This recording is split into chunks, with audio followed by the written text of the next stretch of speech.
objetivo, número 1, confirmar a fé do servo de Deus.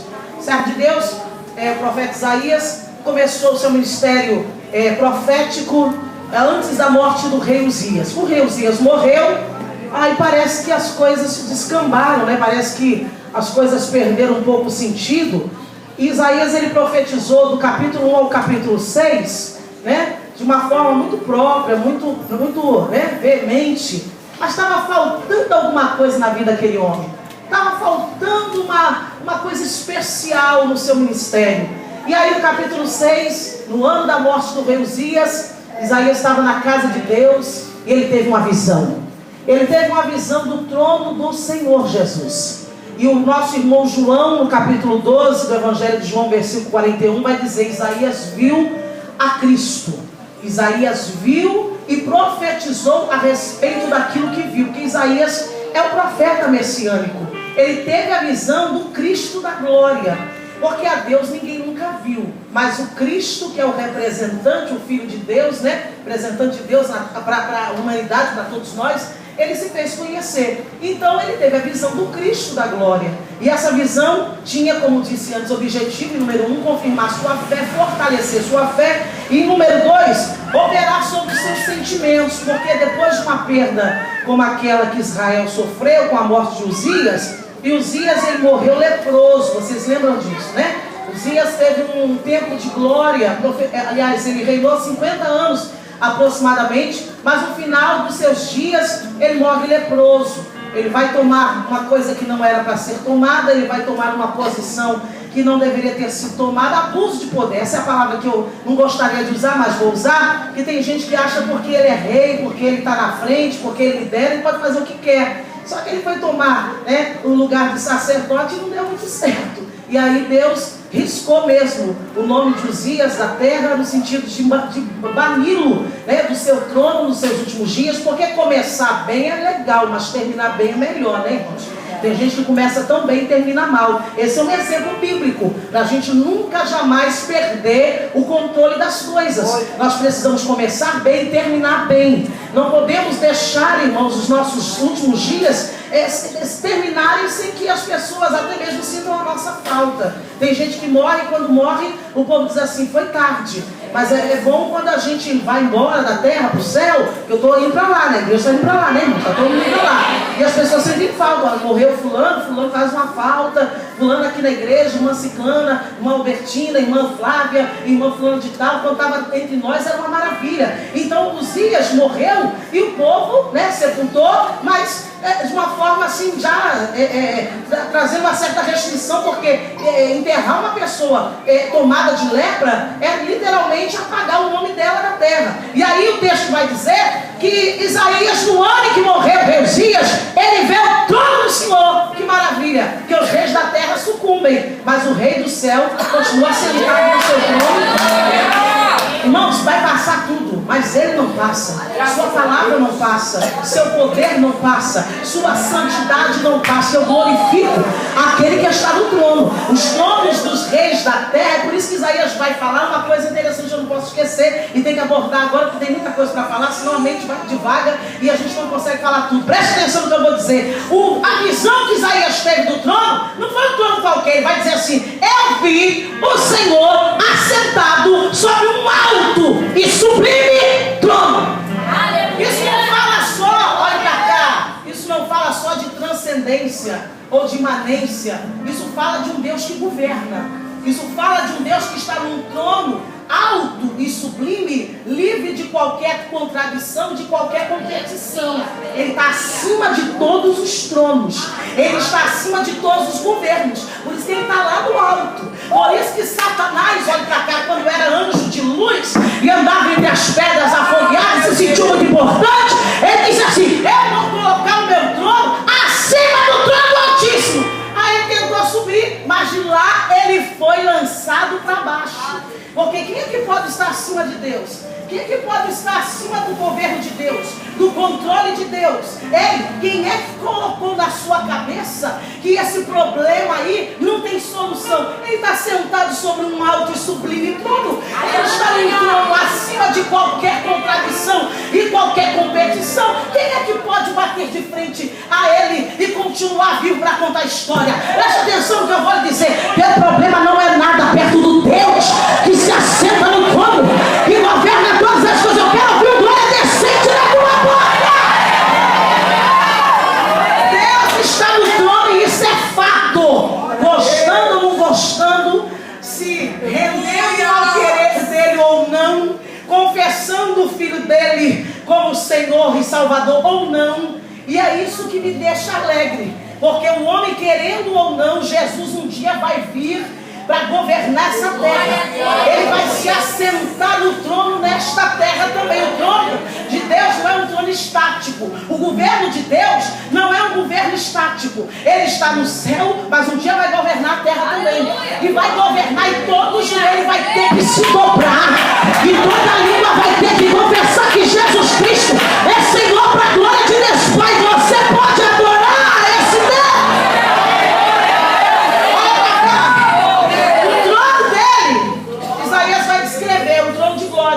E número 1. Por quê?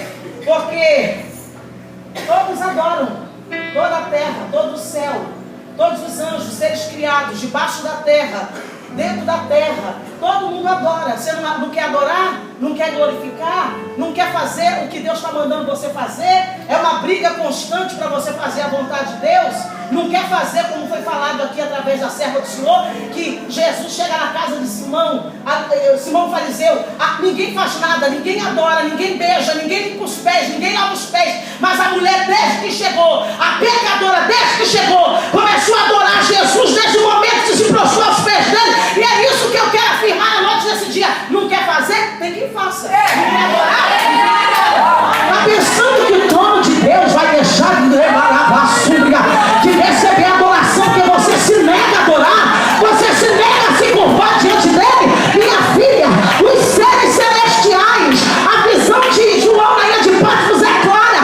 Ele estava lá, João, dentro do paraíso, no local do trono de Deus. Olha para cá, na sala da audiência celestial, e ele vê 24 anciãos lançando de sobre suas cabeças as coroas aos pés do ser que se assenta no trono, dizendo: digno és tu de receber a honra, digno és tu de receber a glória, digno és tu de receber o louvor, porque tu criaste todas as coisas, e as coisas que existem foram criadas por ti. Tu és digno, tu és digno, tu és. Você não quer adorar? Não quer dar glória para Jesus, nem para ficar bonito no culto? Então leva não, eu não insisto não, porque enquanto você não está adorando, os seres angelicais adoram. Enquanto você não adora, os animais debaixo da terra, no meio dos mares adoram. Porque Jesus nunca vai ficar sem adoração. Ele nunca vai ficar sem adorador. Levanta essa mão para cima e glorifica, que eu quero te ouvir. Você quer ver uma coisa? Eu falei sobre isso ontem. Meu Deus, é tão lindo que na morte de Jesus, Jesus foi morto por um criminoso qualquer, pregado na cruz. Quem era pregado em cruz não tinha direito a ser enterrado com honra, era jogado em qualquer cova. Mas sabe o que Deus fez? Através do Espírito Santo, preparou uma cova para o filho dele, preparou um lugar para o filho. Já estava profetizado isso nos profetas. Isaías falou a respeito disso também. Olha para cá, José de Arimateia, que era um dos discípulos ocultos de Jesus, teve que se mostrar nesse dia, teve que deixar de ser agente secreto, tinha um medo triste de ser mandado embora do Sinédrio, né? Ele e Nicodemos, mas nessa hora não teve mais para calar, subir como esconder. Eles já estavam envolvidos demais. Por que fulano de tal não faz? Por que ciclano não realiza a obra? Por que a irmã tal, não vou citar nome para não ser pesada a ninguém, nem ofender. Por que a irmã tal, vou botar assim, ela não quer fazer, não está envolvida. Não está envolvido. Quando está envolvido, envolvido demais, não dá mais para ficar camuflado. Ele mesmo vai lá, compra o lençol, ele mesmo vai lá, olha para cá, Nicodemos vai lá, compra a mirra, compra os compostos de espécie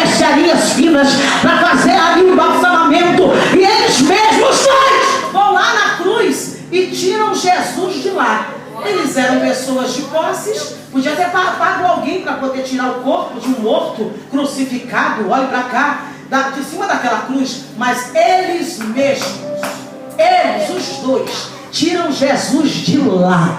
Aí você está dizendo, o que isso tem a ver com adoração? A adoração é justamente estar envolvido com o corpo.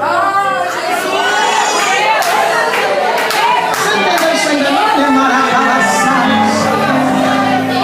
Vamos voltar um pouquinho. Você se lembra de Maria, irmã de Marta, ungindo Jesus no jantar em Betânia 7 dias antes?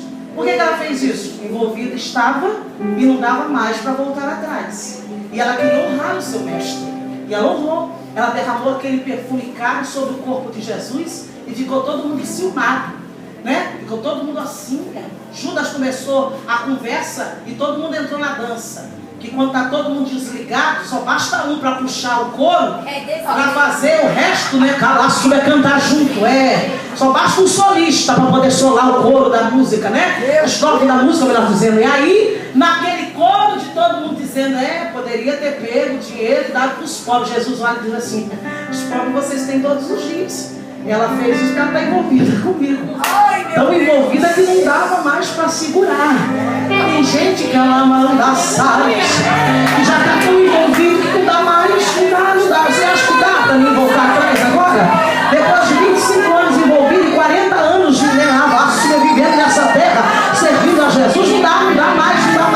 Eu mesma tiro o corpo de Jesus de lá, se for o caso, mas que ele vai ter um enterro, olha para cá, digno, que ele terá uma cova para ele entrar, porque se o homem pensa e se Satanás afirma que mesmo na morte não vai ter adorador, não mandou um só não, mandou logo uma comitiva. Era José de Arimateia e Nicodemo para preparar o túmulo, e a mulherada no domingo de manhã para ungir o corpo de um discípulo. Isso é o que? Senão adoração. Isso é o que senão dedicação? O trono de Deus é um trono de glória.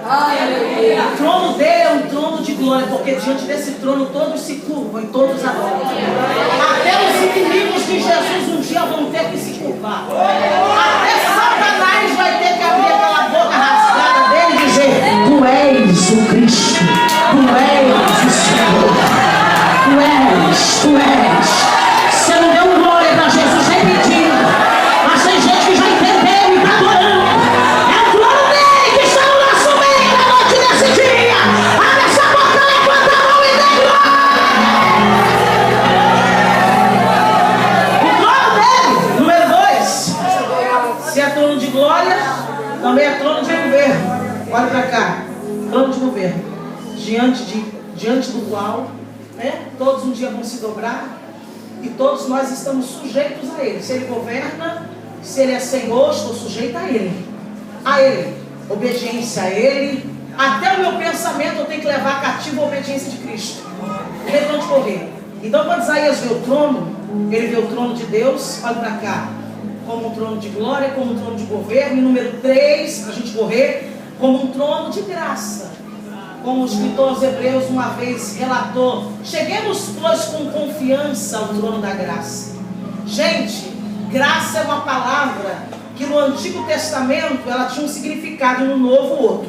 No Antigo Testamento o significado da palavra graça, quer dizer curvar-se ou dobrar-se em direção ou em favor de alguém inferior a ele. Por exemplo, eu sou superior a alguém, eu sou o patrão de alguém, eu quero fazer um favor a alguém.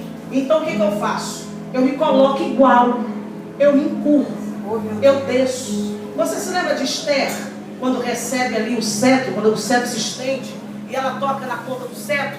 Ali significava que o rei tinha encontrado favor, tinha desprendido o seu favor a ela, e ela estava com todo o direito, tinha todo o direito de se achegar diante dele, porque se ele não fizesse isso, ela poderia ser levada para a morte. Então o rei faz o quê? Eu vou dar um salvo-conduto para ela, e o salvo-conduto é o meu cetro estendido.